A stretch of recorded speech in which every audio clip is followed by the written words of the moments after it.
형님, 제가 짐승만도 못했습니다. 제발 용서해 주세요. 무릎을 꿇은 조폭 두목. 온몸이 떨려옵니다. 눈앞엔 응급실 침대에 누운 제 오른팔, 붕대가 피로 번집니다. 이 모든 게 신호등 없는 횡단보도에서 아이를 밀쳐냈던 그 순간의 대가였지요. 아이의 이름은 지훈이, 바로 나를 괴롭힌 조폭의 아들이었습니다. 석고 냄새와 소독약이 뒤섞인 병원복도 멍해지는 시야. 운명은 왜 이토록 아이러니할까요? 한 번의 선택, 한 줄 김밥으로 시작된 내 인생이 이렇게 될 줄 누가 알았을까요? 그날 내 인생이 통째로 뒤집혔습니다. 이 이야기는 지금으로부터 5년 전으로 거슬러 올라갑니다. 서울 강남구 한 결혼식장 앞 오후 2시. 결혼식장 입구 앞에서 한 걸음 다가섰다가 다시 뒤로 물러섭니다. 유리문 너머로 보이는 화려한 샹들리에와 하얀 테이블보들. 그 모든 게 다른 세상처럼 느껴집니다. 이런 꼴로 들어가도 될까? 혼잣말이 바람에 흩어집니다. 주머니에 손을 넣었다가 빼고 또 넣었다가 빼고를 반복해요. 축의금 봉투는 없습니다. 준비할 여유도 없었고요. 식장 앞을 지나가는 하객들의 말끔한 정장과 구두가 눈에 들어옵니다. 민수는 자신의 낡은 운동화를 내려다봅니다. 뒷굽이 달아서 한쪽이 기울어져 있어요. 준호야, 미안하다. 목소리가 떨립니다. 20분째 같은 자리에서 맴돌고 있습니다. 들어가고 싶지만 이 모습으로는 창피합니다. 하지만 고등학교 때부터 친구였던 준호의 결혼식을 그냥 지나칠 수는 없어요. 민수가 깊게 숨을 들이마십니다. 그리고 떨리는 발걸음으로 결혼식장 문 앞에 섭니다. 유리문에 비친 자신의 모습이 초라해 보입니다. 하지만 이제 더 이상 망설일 시간은 없었어요. 신랑 대기실 앞에 도착했어요. 준호가 턱시도를 입고 거울을 보며 넥타이를 메고 있습니다. 20년 전 법대생 시절의 그 모습 그대로네요. 준호야, 민수 형, 와줘서 고마워. 밝은 미소로 달려와 악수를 청합니다. 민수는 거칠어진 손을 내밀며 어색하게 웃어요. 정말 축하해. 신부 정말 예쁘더라. 목소리가 떨립니다. 오늘 꼭 와줘서 진짜 고마워. 민수는 축의금 이야기를 꺼내지 못하고 그저 고개만 끄덕입니다. 손님들이 뷔페 코너로 몰려가는 소리가 들려요. 하지만 민수는 음식 쪽으로 발길을 돌리지 않습니다.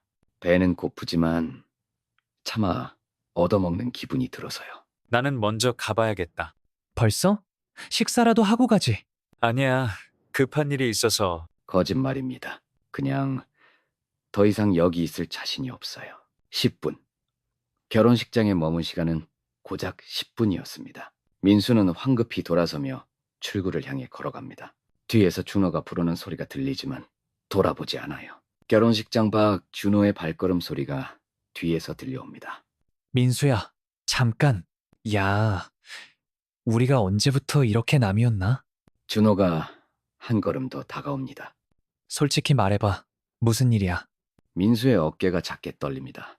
오랜 침묵이 흘렀어요. 사실은 아내가 죽었어. 뭐? 3년 전 교통사고로. 준호의 얼굴이 하얗게 변합니다. 그것도 모자라서 우리 아들이 소아암에 걸렸어. 목소리가 점점 작아져요. 치료비가 너무 많이 들어서 집도 팔고 전세 보증금도 다 썼어. 그럼 지금 건설업체가 연쇄부도 나면서 마지막 돈까지 날렸어. 한숨이 깊게 나옵니다. 신림동고시원 월세 15만 원도 못 내고 있어. 그럼 어디서 살고 있는데? 찜질방이야. 하루 8천 원짜리. 준호의 눈가가 붉어집니다. 그래서 축의금도 못 가져왔어. 부끄러운 고백이었습니다. 결혼식에 빈손으로 와서 미안해. 이 바보야. 그게 중요한 게 아니잖아. 준호의 목소리가 떨립니다. 왜 진작 연락 안 했어? 왜 혼자 버텼어? 창피해서 어떻게 말하겠어. 두 사람 사이에 무거운 정적이 흘러요. 너는 대형 로펌 변호사가 되었는데 나는 이 꼴이 됐으니까. 우리가 언제 남이었나? 준호의 눈가가 촉촉해집니다. 법대 4년 내내 너한테 얼마나 신세졌는데. 민수는 고개를 떨굽니다. 과거의 기억들이 스쳐 지나가요. 시험 때마다 네 노트 빌려주고 술 먹고 토할 때마다 등 쓸어주고 준호가 내 재킷 안쪽 주머니를 뒤집니다. 두툼한 봉투가 나타나요. 신혼여행비인데 500만 원이야. 야, 이거 뭐 하는 짓이야? 민수가 뒤로 물러섭니다. 그냥 받아. 제발. 준호의 손이 떨립니다. 내가 아직 그렇게 추하게 살지는 않아. 자존심이 목까지 치밀어 올라요. 동정 받으면서까지 살고 싶지 않다고. 동정이 아니야. 이 바보야. 준호의 목소리가 갈라집니다. 민수는 주먹을 꽉 쥐고 있어요. 떨리는 손, 굳게 담은 입술. 20년 우정과 자존심 사이에서 갈등합니다. 친구잖아. 우리. 바람이 불어와 민수의 낡은 셔츠를 흔듭니다. 두 사람 사이의 거리가 점점 멀어지는 것 같아요. 고마워. 정말 고마운데 이건 받을 수 없어. 우리 사이에 뭘 그래. 나중에 잘 되면 갚으면 되잖아. 준호가 봉투를 민수의 바지 주머니에 강제로 밀어넣습니다. 민수가 손으로 막으려 하지만 이미 늦었어요. 봉투에 묵직한 무게가 주머니를 당깁니다. 준호야. 목소리가 잠깁니다. 20년 동안 쌓아온 자존심이 한순간에 무너져 내려요. 민수의 눈에서 첫 번째 눈물이 떨어집니다. 아스팔트 위에 작은 점이 생겨요. 손등으로 급히 닦아내지만 계속 흘러내립니다. 고마워. 떨리는 목소리예요. 숨을 깊게 들이마시고 다시 말을 이어갑니다. 꼭 갚을게. 바람이 두 사람 사이를 스쳐 지나갑니다. 준호가 민수의 어깨를 가볍게 두드려요. 결혼식장 입구에서 하객들이 나오기 시작합니다. 갚을 생각 말고 다시 일어설 생각만 해. 민수가 고개를 끄덕입니다. 주머니 속 봉투를 꽉 움켜쥐어요. 이것이 새로운 시작의 씨앗이 될 거라는 걸 아직 모른 채로요. 몇 달 후 대림동 2층 상가 앞에 서 있었습니다. 80만 원 월세라는 팻말이 바람에 흔들리고 있어요. 12평 남짓한 공간.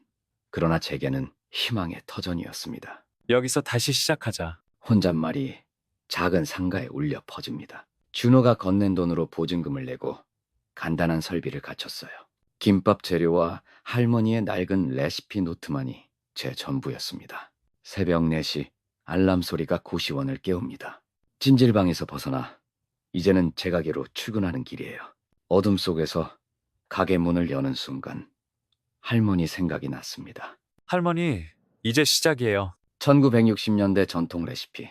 그대로 참기름 대신 들기름을 둡니다. 단무지도 직접 담가야 해요. 할머니가 정성이 맛의 비결이라고 하셨던 말씀이 귓가에 맴돕니다. 첫 김밥을 말면서 손이 떨렸어요. 과연 누가 사 먹을까 의심스러웠거든요. 하지만 포기할 수는 없었습니다. 오전 7시 첫 손님이 들어옵니다. 사장님, 김밥 하나 주세요. 네, 금방 싸드릴게요. 떨리는 손으로 첫 김밥을 건넸어요.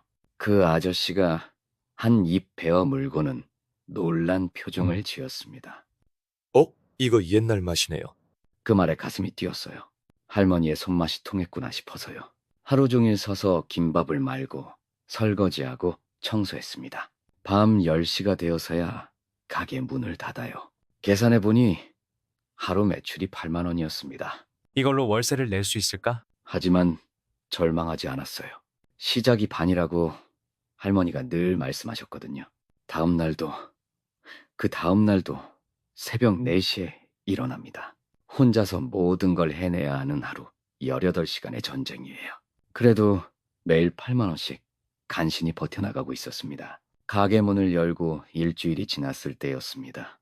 오후 3시쯤 손님이 뜸한 시간대였어요. 김밥을 싸고 있는데 가게 문이 열리더군요.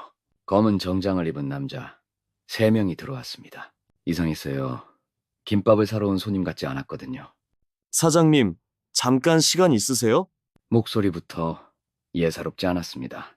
가슴이 두근거렸지만 모른 척했어요. 뭘 드릴까요? 아, 그런 게 아니고요. 저희가 이 동네를 관리하는 사람들인데 관리한다는 말에 등골이 서늘해졌습니다. 이런 일이 올 줄은 알고 있었어요. 여기 우리 구역인데 월 30만 원만 내시면 편하게 장사하실 수 있어요. 30만 원이라고요? 하루 매출이 8만 원인데 한 달이면 240만 원 정도입니다. 월세 80만 원에 재료비까지 빼면 남는 게 거의 없어요. 거기서 30만 원을 더 내라니요. 보호비를 내라는 말씀이신가요? 보호비라니요. 관리비죠, 관리비. 동네 안전을 위해서요. 말은 부드럽지만 눈빛은 차가웠습니다. 두 번째 남자가 담배를 꺼내 입에 물었어요. 사장님도 편하게 장사하고 싶으시잖아요? 말썽꾼들이 와서 시비 걸고 그러면 곤란하죠? 협박인지 회유인지 모를 말투였습니다. 손이 덜덜 떨렸지만 꾹 참았어요. 생각해 보겠습니다. 생각하실 게 뭐 있어요? 동네 상인들 다 내고 있는데요. 위압적이었어요. 월요일마다 이 시간에 올 테니까 준비해 두세요. 그들이 나간 후 다리에 힘이 빠져 주저앉았습니다. 이런 일이 생길 줄 알았지만 막상 당하니 막막했어요. 30만 원을 낼 여유는 없었습니다. 하지만 안 내면 어떻게 될지도 뻔했고요. 일주일 후 월요일 오후 2시 똑같은 시간에 그들이 다시 나타났습니다. 나는 정직하게 번 돈으로만 살겠소. 목소리가 떨렸지만 단호했어요. 깡패 뭐라고 했어요? 가장 덩치 큰 남자가 한 발 다가섰습니다. 못 들었소? 안 낸다는 말이여. 손끝이 차가워졌지만 뒤로 물러서지 않았어요. 아, 그래요? 좋습니다. 비웃듯 웃더니 동료들과 눈짓을 주고받았어요. 그럼 어떻게 되는지 보시죠. 그날부터 지옥이 시작됐습니다. 다음 날 오전부터 가게 앞에 그들이 나타났어요. 입구 바로 앞 플라스틱 의자에 앉아서는 아, 사장님, 김밥 맛있겠네요. 손님이 들어오려 할 때마다 말을 걸었어요. 어디서 오셨어요? 여기 자주 와요? 담배 연기를 뿜어내며 빤히 쳐다봤습니다. 손님들은 불안해하며 발길을 돌렸어요. 저기 무서운 사람들이 있네. 괜찮을까? 다른 데 가자. 속삭이는 소리가 들렸습니다. 오후 내내 단 한 명도 들어오지 않았어요. 셋째 날에도 넷째 날에도 똑같았습니다. 매일 아침 9시부터 저녁 6시까지 가게 앞이 그들의 흡연실이 되어버렸어요. 제발 좀 비켜주세요. 여기 공공장소 아닌가요? 우리도 시민인데요. 비아냥거리는 웃음소리가 귓속을 파고들었습니다. 하루 매출이 8만 원에서 만 원으로 떨어졌어요. 김밥 재료들이 냉장고에서 썩어갔습니다. 월세 걱정에 잠도 제대로 올 수 없었어요. 그래도 굽히지 않겠다고 다짐했습니다. 일주일이 지나고 단골 손님이던 회사원 아저씨가 가게 앞을 그냥 지나쳐버렸어요. 그래도 매일 새벽 4시에 일어나 가게 문을 열었습니다. 혹시나 하는 마음으로요. 한 달이 지나자 전기요금 고지서가 날아왔습니다. 2달째 월세 80만 원을 내지 못했어요. 통장 잔고는 12만 원. 세 번째 달이 되던 어느 오후였습니다. 건물주가 직접 가게로 찾아왔어요. 민수 씨, 이제 참을 만큼 참았어요. 뒤통수가 서늘해졌습니다. 월세 160만 원, 언제까지 기다려야 합니까? 죄송합니다. 조금만 더 시간을. 다음 주 금요일까지 안 주시면 계약 해지예요. 그 말이 떨어지자마자 다리에 힘이 빠졌어요. 장사가 안 되면 정리하는 게 맞죠. 가게 문을 쾅 하고 닫고 나갔습니다. 혼자 남은 가게에서 머리가 하얘졌어요. 일주일 안에 160만 원을 어떻게 구하죠? 김밥 하나에 3천 원, 하루 매출 3만 원으로는 2달이 더 걸려도 모자랄 돈이었습니다. 벽에 걸린 달력을 바라봤어요. 빨간 펜으로 표시된 마감일까지 딱 7일. 손이 부들부들 떨렸습니다. 그 다음 날 오후 가게 앞 횡단보도에서 김밥을 배달하려던 참이었습니다.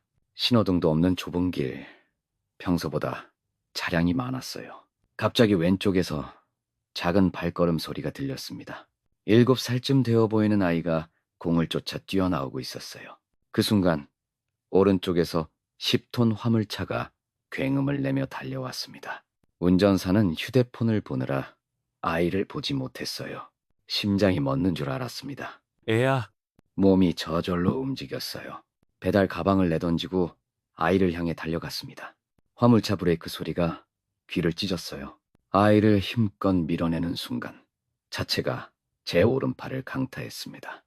비명과 함께 몸이 2미터나 날아갔어요. 아스팔트 바닥이 뺨을 핥히고 지나갔습니다.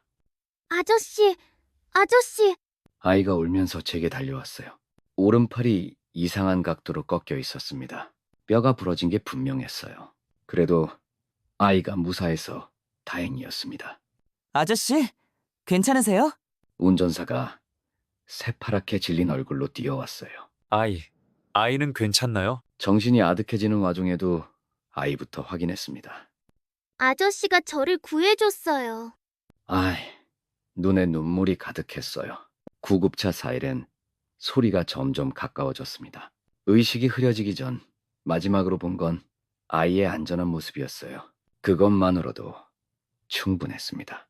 응급실 복도에 소독약 냄새가 진동했습니다. 오른팔에 깁스를 한 채 침대에 누워있던 저에게 발걸음 소리가 들렸어요. 급하게 뛰어오는 발소리, 여러 명이었습니다.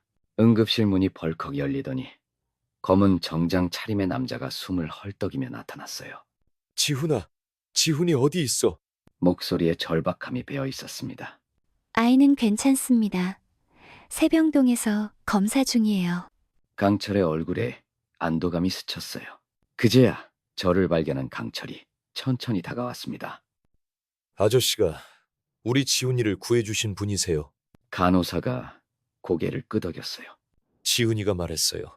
트럭이 오는데 아저씨가 몸을 던져서. 말끝이 떨렸습니다. 저는 고개만 살짝 끄덕였어요. 그 순간 강철의 눈에서 눈물이 흘러내렸습니다. 형님, 제가 목소리가 잠겼어요. 갑자기 강철이 제 침대 앞에서 털썩 무릎을 꿇었습니다. 형님, 제가 짐승만도 못했습니다. 오열하는 소리가 응급실을 가득 채웠어요. 뒤따라온 조직원들도 당황한 표정으로 서 있었습니다.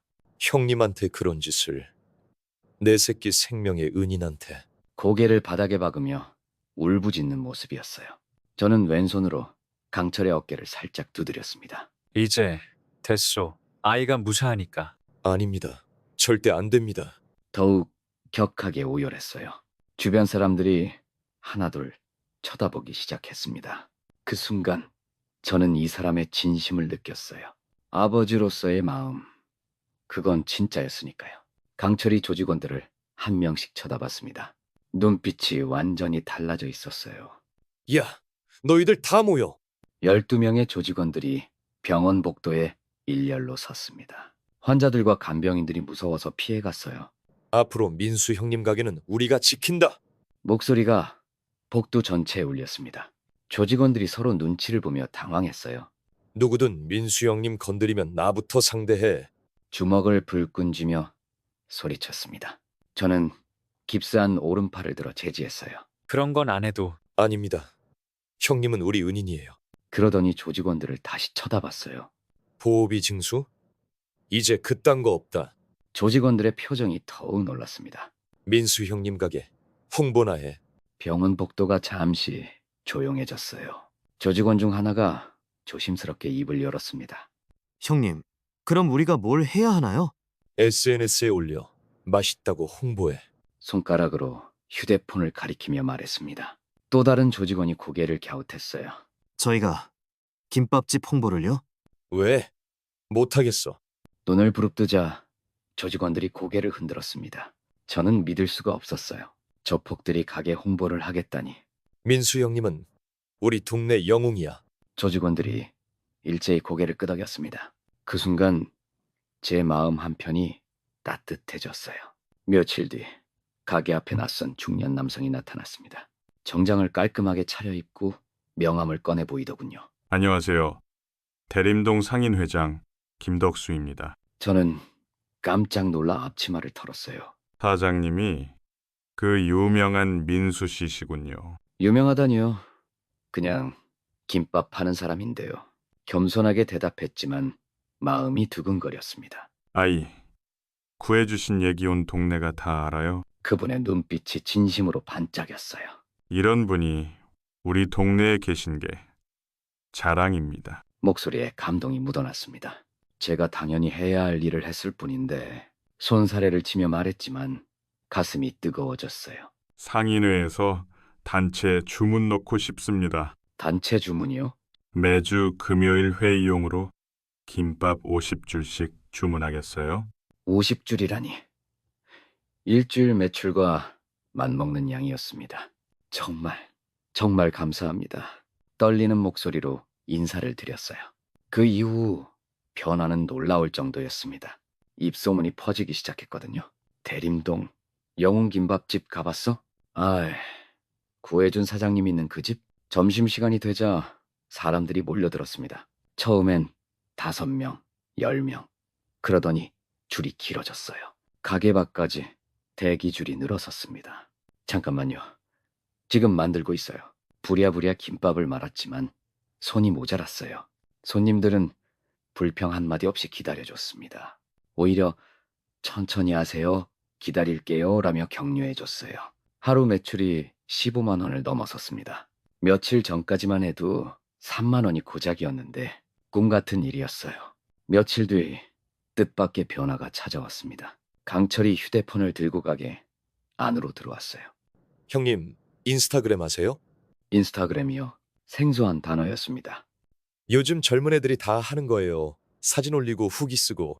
그는 휴대폰 화면을 보여줬어요. 우리 동네 영웅 민수 형님 김밥집 인생김밥 해시태그라는 걸 달아놨더군요. 형님, 김밥 먹는 사진 매일 올릴게요. 젊은 애들한테 알려야죠. 그런 걸 왜? 형님이 우리 지훈이 목숨 구해주셨잖아요. 이 정도는 해야죠. 그날부터 강철은 정말 매일 왔습니다. 김밥을 시키고 사진을 찍고 뭔가 열심히 휴대폰을 만졌어요. 오늘은 참치김밥. 역시 최고네요. 중얼거리며 타자를 치는 모습이 진지했습니다. 일주일쯤 지났을까요? 가게에 낯선 젊은 손님들이 나타나기 시작했어요. 여기가 인스타에서 유명한 그 김밥집이에요? 네? 와, 진짜네요. 사진 찍어도 될까요? 20살 초반으로 보이는 아이들이었습니다. 김밥을 주문하고 사진을 찍고 또 휴대폰을 만졌어요. 그 다음 날엔 더 많이 왔습니다. 대학생으로 보이는 커플, 직장인 같은 젊은 여성들. 우와, 정말 옛날 맛이에요. 할머니가 해주신 맛 같아. 입소문이 퍼져나가고 있었습니다. 강철의 인스타그램이 효과를 보고 있던 거예요. 형님, 팔로워가 3,000명 넘었어요. 팔로워가 뭔지도 몰랐지만 좋은 일인 것 같았습니다. 젊은 손님들은 예의도 발랐어요. 사장님, 정말 맛있어요. 다음에 또 올게요. 따뜻한 말들이 가슴을 뭉클하게 했습니다. 강철이 올린 사진을 보니 정성스럽더군요. 김밥 단면이 예쁘게 나오도록 각도도 맞춰놓고 전통김밥, 수제김밥, 대림동 맛집. 해시태그도 점점 늘어났습니다. 하루 매출이 25만 원을 넘어섰어요. 젊은 손님들 덕분이었습니다. 세상이 이렇게 바뀌어가는구나. 새삼 놀라웠어요. 온라인 후기가 폭발적으로 늘어나기 시작했습니다. 처음엔 하루에 2~3개씩이었는데요. 어느 날부터 댓글이 몰려들었습니다. 진짜 어릴 때 외할머니 집에서 먹던 그 맛이에요. 인공조 미료 없는 진짜 맛을 이제야 찾았네요. 할머니표 레시피라는 게 이런 거구나. 하루에 10개, 20개씩 후기가 달렸어요. 손님들이 직접 찍은 사진도 올라왔습니다. 김밥 단면을 찍어서 속이 알차다, 재료가 신선하다는 글들이요. 이게 벌써 500개가 넘었네요. 스마트폰 화면을 들여다보며 믿기지 않았습니다. 대림동 숨은 맛집, 서울 최고의 전통 김밥이라는 제목들이 눈에 띄었어요. 어느 오후 가게 앞에 낯선 손님들이 나타났습니다. 배낭을 메고 카메라를 든 외국인들이었어요. 홍대에서 왔다는 젊은 커플도 있었고요. Excuse me. Is this the famous traditional kimbap place? 영어로 제게 말을 걸었습니다. 당황스러웠지만 손짓 발짓으로 대답했어요. 네, 김밥. 예스. 그들은 메뉴판을 가리키며 열심히 주문했습니다. 이태원에서 온 관광객들도 줄을 섰어요. 한국어로 안녕하세요 라고 인사하는 모습이 신기했습니다. 할머니 레시피가 이렇게까지. 마음이 벅차올랐어요. 외국인들이 김밥을 한 입 베어 물더니 엄지를 치켜 세웠습니다. Very good. So authentic 라는 감탄사가 터져나왔어요. 진짜 SNS에서 본 그대로네요. 완전 맛있어요. 이태원 관광객들은 사진을 찍느라 바빴습니다. 김밥과 함께 셀카도 찍고 가게 간판도 찍고요. 제가 김밥을 싸는 모습까지 동영상으로 촬영했어요. 하루 매출이 35만 원을 넘어섰습니다. 외국인과 젊은 손님들이 전체의 절반이었어요. 할머니의 1960년대 레시피가 2020년대 젊은이들 마음까지 사로잡았습니다. 할머니, 정말 고맙습니다. 그날 밤 할머니 사진 앞에서 깊이 인사드렸어요. 다음 날 오후 가게 앞에 낯선 외국인 2명이 나타났습니다. 한 명은 일본인으로 보이는 중년 남성, 다른 한 명은 미국인 청년이었어요. 일본인 관광객이 김밥을 한 입 베어 물더니 눈이 휘둥그레졌습니다. 오, 이것은 정말 놀라운 맛이네요. 그는 천천히 씹으며 깊은 감탄을 내뱉었어요. 한국 김밥이 일본 마키보다 훨씬 깊은 맛이에요. 이런 풍미는 처음입니다. 미국인 청년은 핸드폰으로 제가 김밥 싸는 모습을 촬영하고 있었습니다. 그리고 김밥을 한 입 먹자마자 엄지를 번쩍 들었어요. This is the most authentic Korean food I've ever had. 그의 목소리엔 진심 어린 감동이 담겨 있었습니다. 이 참기름, 아니, 들기름 향이 정말 특별해요. 어떤 비법이 있나요? 할머니께서 가르쳐 주신 옛날 방식대로 만들 뿐입니다. Can I film you making kimbap? This is amazing. 그들은 30분 넘게 가게에 머물며 김밥 만드는 과정을 세세히 관찰했어요. 다나카는 김밥을 5줄이나 포장해 갔습니다. 일본 친구들에게 꼭 소개하겠습니다. 정말 감사해요. 미국인 청년은 그 자리에서 유튜브 영상을 편집하기 시작했어요. Korean Grandma's Secret Recipe라는 제목을 달고 있었습니다. 유튜브요? Yes. My channel has 5만 subscribers. They'll love this. 이틀 후 그 영상이 업로드되었습니다. Authentic Korean Kimbap Hidden Gem in Seoul 이라는 제목이었어요. 영상 조회수가 하루 만에 2만 뷰를 넘어섰습니다. 댓글에는 Must visit when I go to Korea 라는 반응들이 쏟아졌어요. 다나카도 일본 SNS에 김밥 사진과 함께 긴 후기를 올렸습니다. 서울 대림동에서 만난 진짜 한국의 맛이라는 제목으로요. 일주일 후부터 외국인 관광객들이 더욱 많이 찾아왔습니다. 가게 앞에서 핸드폰 지도를 보며 길을 찾는 외국인들이 늘어났어요. 데일림 김밥이라고 영어로 검색해서 오는 손님들이었습니다. 해외 입소문이 이렇게 빠르게 퍼질 줄은 꿈에도 몰랐습니다. 해외 입소문이 퍼진 지 한 달 후 예상치 못한 전화가 걸려왔습니다. 안녕하세요. MBC 휴먼 다큐멘터리 제작팀입니다. 수학이 넘어 여성의 목소리가 정중했어요. 네? MBC요? 심장이 두근거렸습니다. 방송국에서 연락이 올 줄은 상상도 못했거든요. 김밥집 사장님 이야기가 화제가 되어서요. 취재 가능하실까요? PD는 온라인에서 퍼진 민수의 이야기를 들었다고 했습니다. 아이를 구한 의로운 행동부터 동네 명물이 된 과정까지. 제가 특별한 사람도 아닌데 방송할 만한 이야기인가요? 시청자분들께 희망을 드릴 수 있는 이야기라고 생각합니다. 사흘 후 촬영팀이 가게로 왔습니다. 카메라와 조명 장비가 12평 가게를 가득 채웠어요. 평소보다 훨씬 긴장되는 하루였습니다. 새벽 4시부터 준비하는 모습도 찍으시겠다고요? 시청자분들이 진짜 모습을 보셨으면 해서요. 다음 날 새벽 카메라가 돌아가는 가운데 김밥을 말았습니다. 할머니가 가르쳐주신 그 손길 그대로 들기름 향이 가게 안을 부드럽게 감쌌어요. 할머니께서 늘 말씀하셨거든요. 음식은 마음이라고. 강철도 인터뷰에 응했습니다. 민수 형님이 제 아들 목숨을 구해주셨어요. 진짜 영웅이죠. 지훈이는 카메라 앞에서 수줍게 말했어요. 민수 아저씨 김밥이 세상에서 제일 맛있어요. 일주일간의 촬영이 끝나고 한 달이 지났습니다. 어느 목요일 저녁 방송 예고가 나왔어요. 김밥 한 줄에 담긴 희망. 제목만 봐도 가슴이 뭉클했습니다. 방송 당일 동네 사람들이 모여서 함께 시청했어요. 상인 회장이 가게 앞에 TV를 설치해 주었습니다. 이렇게 많은 분들이 화면 속에서 새벽 준비하는 모습이 나왔습니다. 10톤 트럭에서 아이를 구하는 장면은 재연으로 촬영됐어요.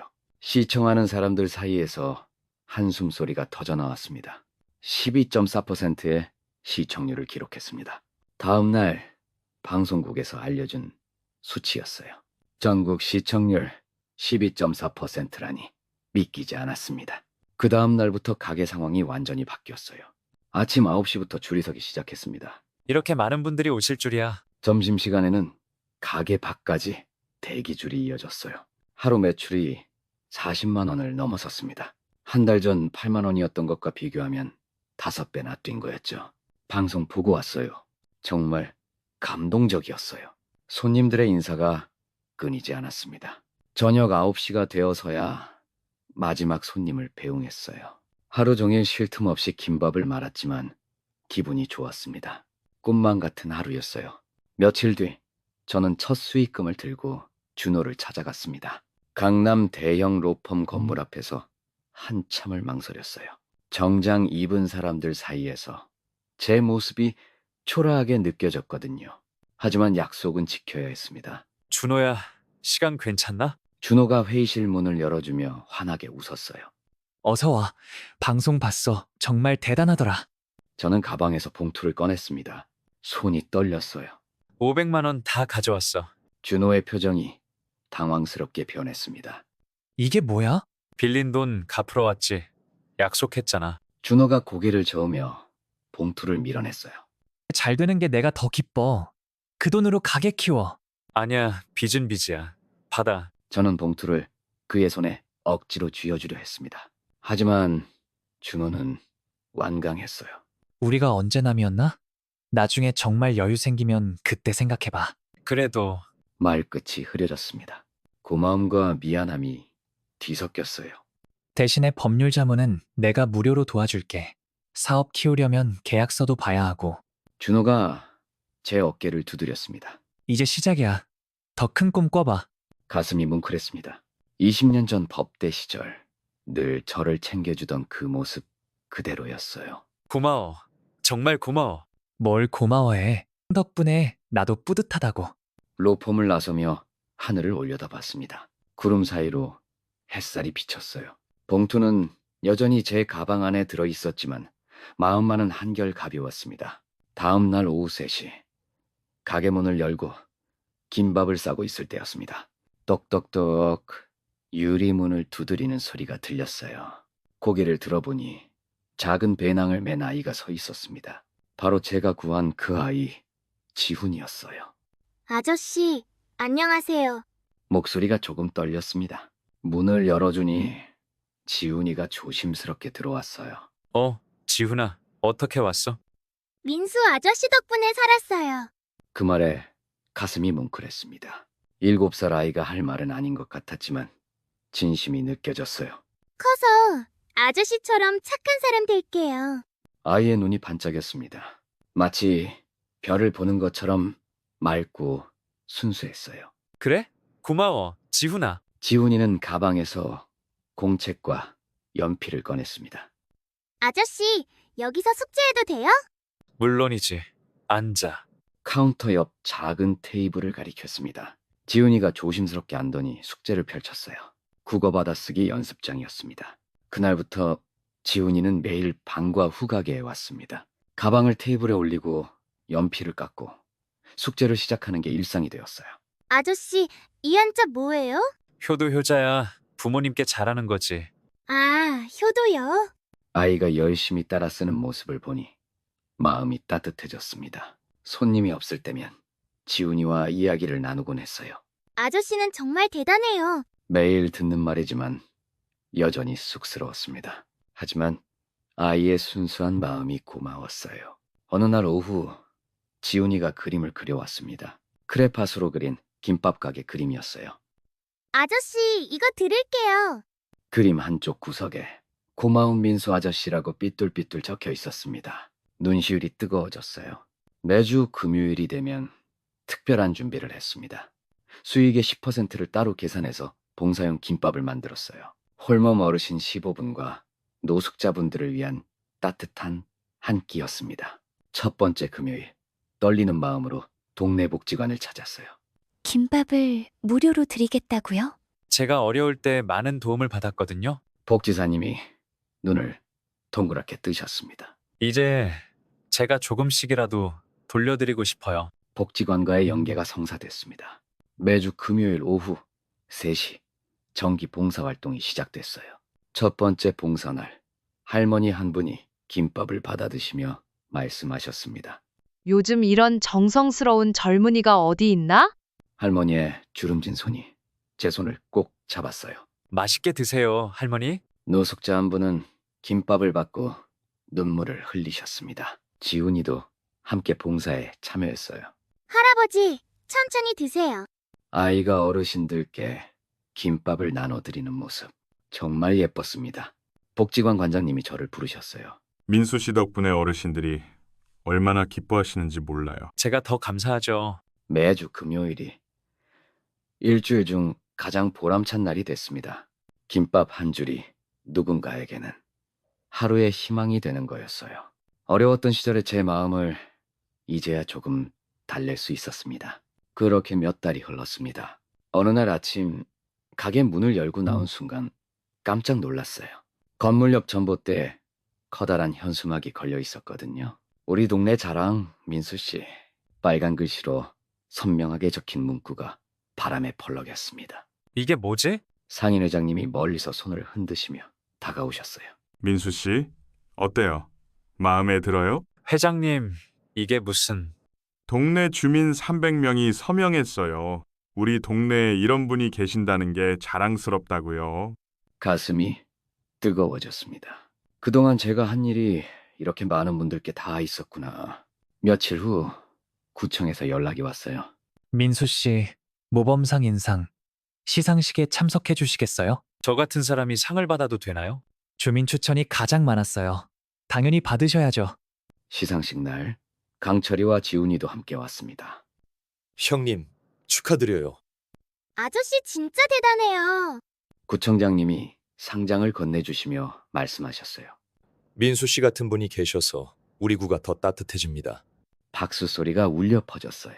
그 순간 정말 꿈만 같았습니다. 몇 년 전 찜질방을 전전하던 제가 이렇게 인정받는 날이 올 줄이야. 상을 받고 나서 가게로 돌아오니 더 놀라운 광경이 펼쳐졌어요. 가게 앞에 긴 줄이 서 있었거든요. 사장님, 상 받으신 거 축하해요. 여기가 그 유명한 의리김밥집이죠? 하루 종일 손님이 끊이지 않았습니다. 저녁 무렵 마지막 손님을 배웅하고 나서 혼자 앉아 생각했어요. 이제 정말 지역 명소가 된 것 같습니다. 하지만 가장 뿌듯한 건 제가 받은 사랑을 다시 나눌 수 있다는 거예요. 며칠 후 평온했던 일상에 불청객이 나타났습니다. 검은 승용차 2대가 가게 앞에 멈춰 섰어요. 차에서 내린 건 낯선 얼굴들. 눈빛부터 심상치 않았습니다. 여기 사장 누구야? 손님들이 하나둘 자리를 뜨기 시작했어요. 분위기가 순식간에 얼어붙었습니다. 이 동네 이제 우리가 관리한다. 보호비부터 내놔. 그때였습니다. 뭐, 누가 감히 우리 동네에서... 강철이 조직원들과 함께 나타났어요. 얼굴이 정말 무서웠습니다. 야, 여기 촌놈들이 설치네? 너희가 누군지 모르겠지만 여기 건드리면 안 돼. 하지만 상대방도 만만치 않았어요. 우리가 누군지 알고 말하는 거야? 서울 전체가 우리 구역이야. 그 순간 강철의 눈빛이 완전히 달라졌습니다. 우리 동네 의인 건드리는 놈은 전국 어디든 찾아간다. 핸드폰을 꺼내 어디론가 전화를 걸었어요. 형님들, 지금 당장 대림동으로 오세요. 긴급 상황입니다. 30분도 안 돼요. 믿을 수 없는 일이 벌어졌습니다. 각 지역 조직 대표들이 하나둘 나타나기 시작했어요. 누가 우리 의리 형님 건드린다고? 타 지역 조폭들의 얼굴이 하얘졌습니다. 규모가 완전히 달랐거든요. 민수 형님은 우리 모두의 은인이야. 다신 얼씬도 하지 마. 죄송합니다. 몰랐습니다. 그들은 황급히 차에 올라 사라졌어요. 강철이 제게 다가왔습니다. 형님, 이제 걱정 마세요. 아무도 형님 못 건드려요. 그 순간 정말 감동했습니다. 누군가 저를 이렇게까지 지켜주다니. 고마워, 강철아. 정말 고마워. 동네가 다시 평화로워졌습니다. 하지만 이제 확실해졌어요. 이곳은 정말 제가 뿌리 내릴 것이구나. 몇 개월이 흘렀습니다. 가게 매출이 꾸준히 늘면서 드디어 그 꿈이 현실이 되었어요. 축하드려요, 사장님. 계약 완료됐습니다. 계약서에 도장을 찍는 순간 손이 떨렸습니다. 10년 만에 제 이름으로 된 집이었어요. 10년 만에 내 집 열쇠를 쥐는구나. 열쇠를 받는 순간 눈물이 주르륵 흘렀습니다. 찜질방에서 새우등 굽히며 잤던 날들이 스쳐갔어요. 이제는 정말 다시 시작할 수 있겠구나. 새 집은 깔끔했습니다. 햇볕이 잘 드는 것이 작지만 따뜻한 방 2개. 벽지도 새하얗고 바닥도 반질반질했어요. 지훈아, 강철아, 새 집들이 하자. 가장 먼저 생각난 사람들이었습니다. 저를 가족처럼 여겨준 그들과 함께하고 싶었어요. 며칠 후 새집들이 날 지훈이가 색종이 꽃다발을 들고 뛰어왔습니다. 민수 아저씨, 축하해요. 강철도 정중하게 절을 했어요. 형님, 정말 축하드립니다.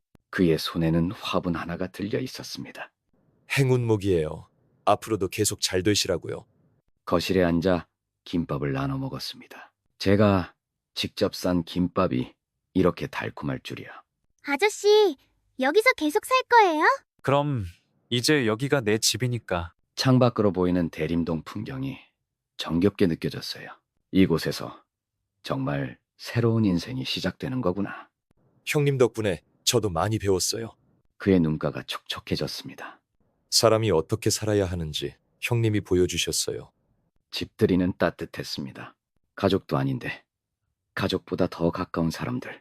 지훈이는 새집 곳곳을 신나게 뛰어다녔고요. 저는 정말 행복했습니다. 며칠 후 가게에 낯선 정장 차림의 남성 2명이 찾아왔습니다. 명함을 건네는 그들의 손길이 정중했어요. 안녕하세요. CJ 제일제당 신사업팀 김 부장입니다. CJ요? 그 큰 회사에서 왜? 사장님의 김밥이 요즘 화제잖아요. 저희도 관심이 많았습니다. 김밥을 포장하던 손이 잠시 멈췄습니다. 뭔가 큰 일이 벌어지는 기분이었어요. K푸드 세계화 프로젝트라고 들어보셨나요? 세계화요? 한국 전통 음식을 해외에 알리는 사업입니다. 그들이 가져온 서류 뭉치가 상당했습니다. 의리김밥 브랜드 라이선스 계약서라는 제목이 보였어요. 사장님의 할머니표 레시피에 저희가 관심이 많습니다. 제 레시피를요? 네. 그리고 의리김밥이라는 브랜드명도 정말 좋더라고요. 가슴이 두근거렸습니다. 이런 제안을 받을 줄은 꿈에도 몰랐거든요. 계약금 1억 원, 그리고 매출의 로열티 3%를 제안드립니다. 1억 원이요? 숨이 턱 막혔습니다. 평생 만져보지도 못한 돈 얘기였으니까요. 물론 레시피는 그대로 유지하되 대량 생산 시스템으로 전환할 예정입니다. 그럼 제 가게는 어떻게 되는 건가요? 걱정 마세요. 1호점으로 그대로 운영하시면 됩니다. 머릿속이 복잡해졌습니다. 좋은 기회인 건 분명한데 뭔가 부담스러웠어요. 요즘 K푸드 열풍 아시죠? 김밥도 충분히 세계화 가능합니다. 할머니 레시피가 정말 그렇게 특별한가요? 인공조미료 없는 자연, 그대로의 맛. 이게 요즘 트렌드거든요. 서류를 넘겨보니 정말 대단한 사업 계획이었습니다. 해외 진출, 가맹점 확대, 브랜드 마케팅까지. 좀 생각할 시간을 주실 수 있을까요? 당연하죠. 큰 결정이니까요. 그들이 나간 후 가게 안이 조용해졌습니다. 1억 원이라는 숫자가 계속 머릿속을 맴돌았어요. 이런 기회가 또 올까 싶기도 하고, 하지만 왠지 모르게 마음 한구석이 불안했습니다. 이틀 후 저는 준호의 법무법인을 찾아갔습니다. 강남 한복판 고층 빌딩, 화려한 로비가 여전히 위압적이었어요. 하지만 이번엔 다른 마음으로 엘리베이터 버튼을 눌렀습니다. 민수야, 갑자기 웬일이야? 사무실 문을 열자마자 준호가 반갑게 맞아주었습니다. 이제 내가 어려운 사람 도울 차례야. CJ 계약 이야기를 차근차근 설명했습니다. 준호의 눈이 점점 커졌어요. 와, 정말 대단하다. 민수야, 기억나? 법대 시절 우리 꿈. 정의로운 세상 만들기. 우리가 해냈어. 김밥으로 말이야. 준호의 눈가에 이슬이 맺혔습니다. 두 사람이 자리에서 일어났습니다.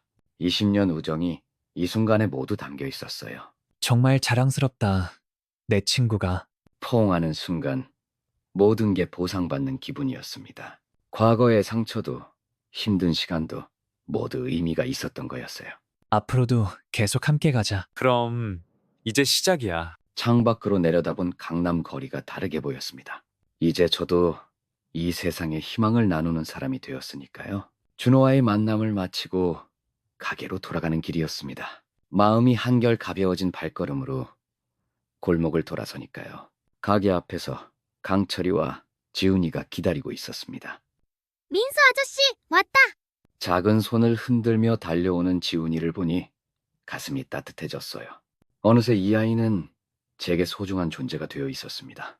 형님, 늦은 시간에 죄송합니다. 괜찮아. 뭔 일이야? 강철의 표정이 평소와 달랐어요. 아저씨, 오늘 학교에서 가족사진 그리기 숙제 나왔어요. 그래? 그럼 아빠랑 찍으면 되잖아. 지훈이가 고개를 저었습니다. 아니에요. 의리 아버지랑 찍고 싶어요. 그 순간 가슴이 뭉클했습니다. 의리 아버지라니 이런 호칭을 들을 줄 몰랐어요. 형님, 이 녀석이 매일 그러네요. 아저씨가 나를 구해줬으니까 아저씨도 내 아빠야 하라고요. 강철의 눈가가 촉촉해졌습니다. 지훈아, 정말 그렇게 생각하니? 네, 진짜 아빠는 하나지만 마음 아빠는 또 있을 수 있잖아요. 아이다운 순수한 표현에 웃음이 났습니다. 그럼 우리 가족 사진 찍을까? 지훈이가 환하게 웃으며 고개를 끄덕였어요. 강철이 핸드폰을 꺼내며 말했습니다. 형님, 이 녀석 덕분에 제가 많이 변했습니다. 카메라 앞에 선이 신기했어요. 혈연이 아닌데도 이렇게 가족 같은 기분이 드는 게. 하나, 둘, 셋. 찰칵 사진이 찍혔습니다. 지훈이는 제 한쪽 팔에, 강철이는 다른 쪽에 서서요. 사진 속 우리는 정말 가족 같았습니다. 형님, 사실 오늘 말씀드릴 게 있어서 왔습니다. 뭔데? 조직 정리하기로 했습니다. 예상하지 못한 말이었어요. 갑자기 왜? 우리 애가 민수 형님처럼 남을 위해 사는 사람으로 자랐으면 좋겠습니다. 진심이 담긴 목소리였어요. 이런 아빠 밑에서 자라면 지훈이가 부끄러워할 것 같아서요. 아빠, 뭔 얘기예요? 아무것도 아니야, 아들. 강철이 지훈이 머리를 쓰다듬었습니다. 좋은 결정이야. 늦지 않았어. 하지만 쉽지 않을 텐데. 형님 가게 보면서 많이 배웠거든요. 정직하게 사는 게 얼마나 값진 일인지를요. 가게에 불빛 아래 서 있는 우리 세 사람. 이상한 인연으로 만났지만 이제는 진짜 가족 같았습니다. 지훈이 아빠로서 떳떳하게 살고 싶습니다. 그 말에 고개가 끄덕여졌어요.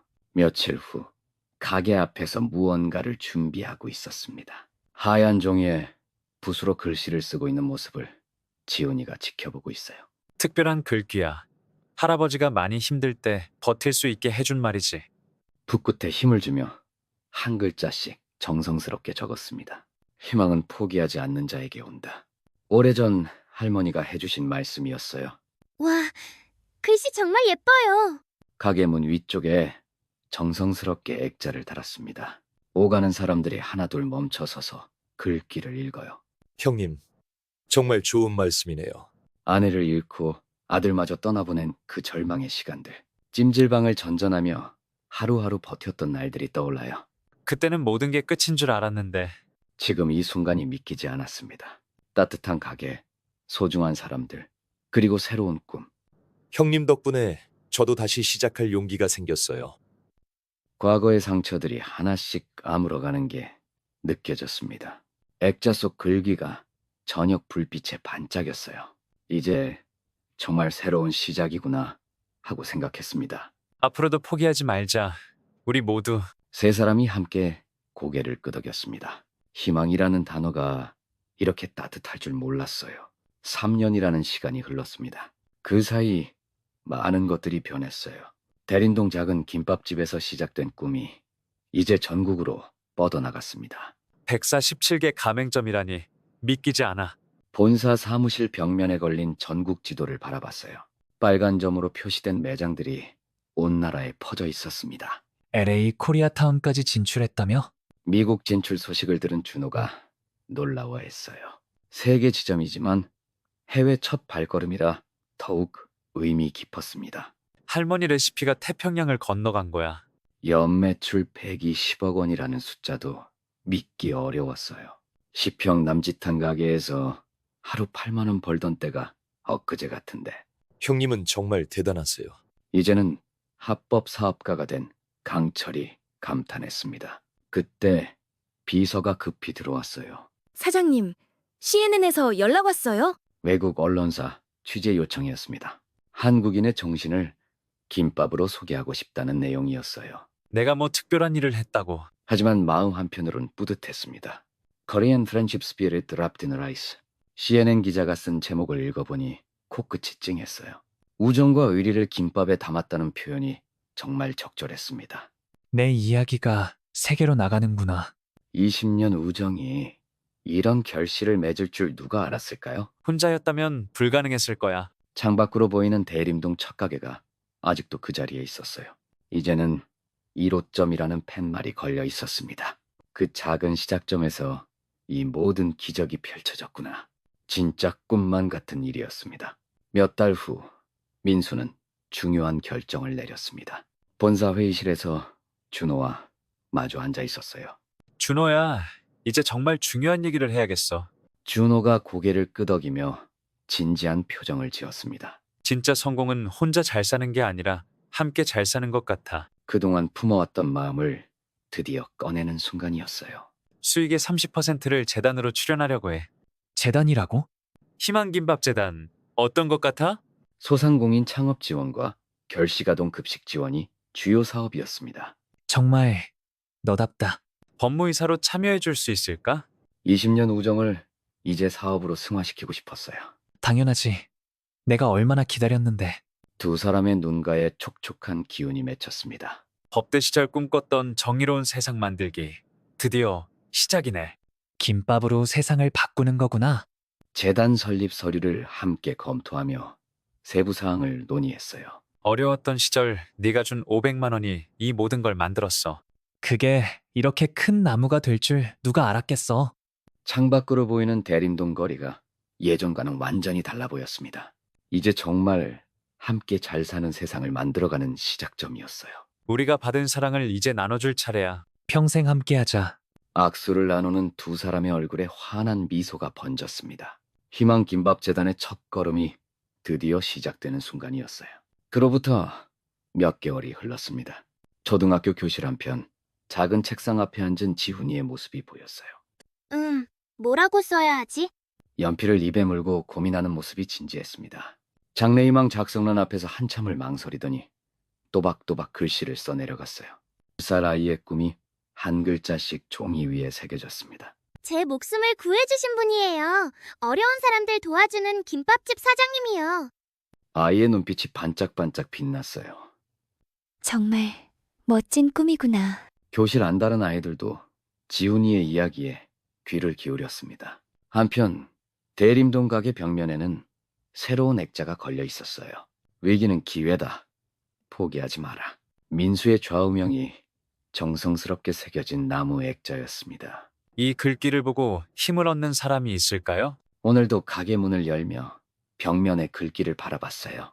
아침 햇살이 액자를 비추니 글씨가 더욱 선명해 보였습니다. 사장님, 저 문구 보고 용기 얻었어요. 창업을 준비 중이라는 젊은 손님이 말했습니다. 그럼 다행이네요. 꿈 꼭 이루시길 바랍니다. 벽면의 좌우명을 바라보는 사람들의 표정이 하나둘 밝아졌어요. 꿈을 잃었던 사람, 포기하려던 사람들이 다시 희망을 품었습니다. 작은 김밥집 벽에 한 줄 문구가 세상에 전하는 메시지였어요.